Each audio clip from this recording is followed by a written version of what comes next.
Good morning guys, આજે શનિવારનો દિવસ છે તો મેં સવારે 5:30 વાગે ઉઠીને ઢોકળાનો નાસ્તો બનાવ્યો અને એક બાજુ ચા બનાવી અને છોકરાઓ કહીને સૂઈ ગયા હતા. અમારે ટિફિનમાં ઢોકળા લઈ જવા છે, તું બનાવીને ઠંડા કરીને ડબ્બામાં ભરી દેજે.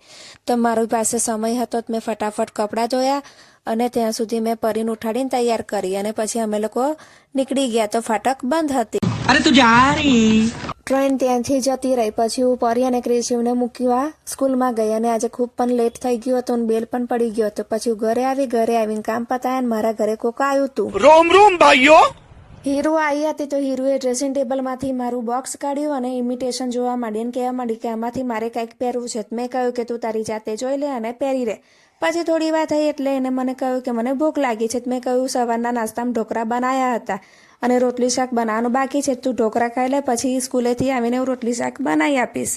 તો એને ઢોકળા ખાતા અને બીજી બાજુ એવી એક જ વસ્તુ જોતી હોય છે, તારક મહેતા કા ઉલ્ટા ચશ્મા. જ્યારે પણ જોઉં ત્યારે એ જોતી હોય છે અને આ અમારા ઘરમાં નવું મહેમાન આવ્યું છે જેને અમે વારંવાર ઉડાડ કરીએ છીએ તો પણ એ પાછું આવી જાય છે. પછી સ્કૂલે લેવા જવાનો સમય થયો એટલે અમે લોકો નીકળી ગયા સ્કૂલે જવા માટે. પછી ત્યાંથી ક્રિશિવને લીધો અને આજે પરીને પણ લેવાની હતી અને અડધો કલાકની ગેપ હતી એટલે મેં વિચાર્યું કે આ લોકોનું બાગમાં લઈ જવું. બાગમાં આજે કોઈ હતું પણ નહીં બહુ ખાસ, તો મેં વિચાર્યું કે લાવ હું પણ આજે ઝૂલામાં ઝૂલી લઉં. મને ઝૂલવાની ખૂબ મજા આવી અને આ નાની છોકરી છે ક્રિશિવના ક્લાસમાં ભણે છે તે મને જોવે એટલે પાગલ થઈ જાય છે અને કહે છે આંટી હું પણ તમારી સાથે ઝૂલામાં ઝૂલીશ. તો મેં કહ્યું ભલે તું પણ ઝૂલ. અને ક્રિશિવ ઝૂલતો હતો તો એને મને કહેવા માંડ્યો કે મમ્મી મને મોટા ઝૂલા ઝૂલાય. મેં એને કહ્યું પણ ખરું કે પડી જવાય અને એ બૂમો પણ પાડતો હતો પણ એને બહુ મજા પડી ને ઉતરતો પણ ન હતો. પછી મને હીરો કહેવા માંડી ચકડું તું ફેરવ. તો મેં કહ્યું કે તારા વજનના લીધે આ ચકડું ફરતું નથી.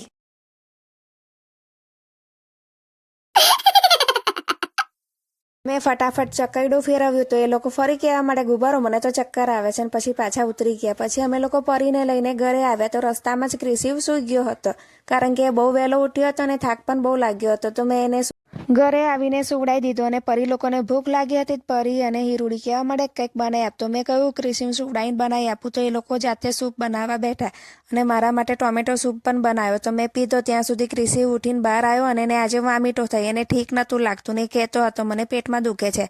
તો મેં એના ડૂટી પર હિંગ પણ લગાવી આપી અને કહ્યું કે તું આરામ કર, ત્યાં સુધી હું રોટલી શાક બનાવું. તો મેં મગની દાળ બનાવી અને હું રોટલી બનાવવા બેસતી હતી તો હીરુ કે લાવ તને મદદ કરું. અરે તું જા રહી. તો પણ એ રોટલી બનાવતી હતી, નાની રોટલી બનાવતી હતી. મેં એવું કહ્યું કે તું અટામણ લે, તો એ અટામણ લેતી ન હતી ને લોટ ચોટી પણ જતો હતો છતાં એ સાંભળતી જ ન હતી. તો બી મેં એને કહ્યું કે હવે તું છોડ, હું મારી જાતે બનાવું છું. પછી હું રોટલી બનાવતી હતી તો કે ના હું તો પણ તારી મદદ તો કરીશ જ. તો એ વહી કે હું રોટલી શેકાવું છું. તો રોટલી તો શેકવા પણ દેતી નહીં અને ચડવા પણ દેતી નહીં, ગોળ ફેરવ જ કરે છે. પછી મેં એને કીધું કે આજ રોટલી હું તને ખવડાવીશ. તો કે ના હું પછી ખાઈશ પણ કે હું તારી તો મદદ કરાવીને જ રહીશ. ત્યાં સુધી મેં રોટલી બનાવી અને એ લોકોને ભૂખ લાગી. મેં કહ્યું હજુ શાક તો બને છે ત્યાં સુધી તમે લોકો રમો. તો એ લોકો ટીચર રમતા હતા. તો પરી પ્રિન્સિપલ બની હતી, ક્રિશિવ બાળક બન્યો હતો અને હીરુ ટીચર બની હતી અને ત્રણેય જણો રમતા હતા કે કોનું લેસન બાકી છે અને કોનું થઈ ગયું. ત્યાં સુધી શાક બની ગયું એટલે મેં ત્રણેયને ખાવાનું આપી દીધું. તો ત્રણેય જણે ખાઈ લીધું અને શાકભાજી વાળા હતો નીચે શાક લેવા ગઈ. તો શાકમાં હું આજે ભાજી લાવી હતી અને લીલા મરચાં પણ લાવી હતી કારણ કે સાંજે મારે ઢેબરા બનાવવાના હતા. એટલે પછી મેં નક્કી કર્યું કે આજે બપોર નવરી છું તો બેઠા બધી ભાજી સાફ કરું. તો થોડી મને પરી એ ભાજી સમારી પણ આપી અને સાફ પણ કરી આપી અને એને લીલા મરચાં હતા એ ધોઈને કાનાવાળા ટોપામાં કોરા કરવા મૂકી દીધા હતા. ત્યાર પછી શાંતિથી બેઠા ભાજી સાફ કરતી હતી અને ક્રિશિવને ઠીક નહોતું ને થોડી વારે મને કહેતો હતો કે મમ્મી મને પેટમાં દુખે છે.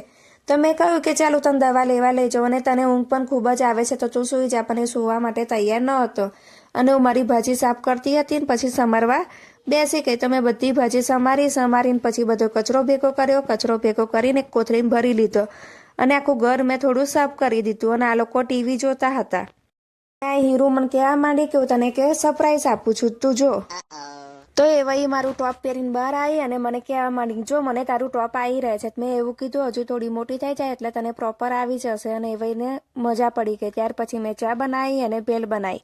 તો એ લોકોએ ખાધું અને ફરી પણ એને એવું જ કર્યું. મારો નાઇટ ડ્રેસ હતો લેંગો ટી શર્ટ એ પહેરીને બહાર આવી અને મને બતાવવા માંડી. હું એને કહેતી હતી જો તારો વિડીયો બનાવસ, તો કે ના વિડીયો ના બનાય, પણ હું કેવી લાગે છે તું મને કહેજે.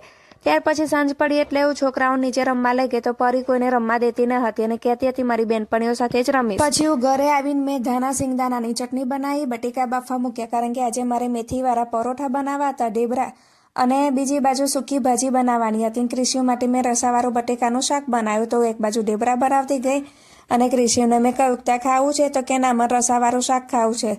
અને પછી પરી કે મમ્મી હું થોડું બટેકાનું શાક ખાઉં, મેં કહ્યું થોડું શું બધું ખાઈ જા. ત્યાર પછી મેં થોડા હાથથી વનેરા ઢેબરા બનાવ્યા, પછી મારે થોડા તરવાના પણ હતા, તો પરી કે લાયું તારી મદદ કરું, તો મેં કહ્યું કે હા જરૂર કરજે.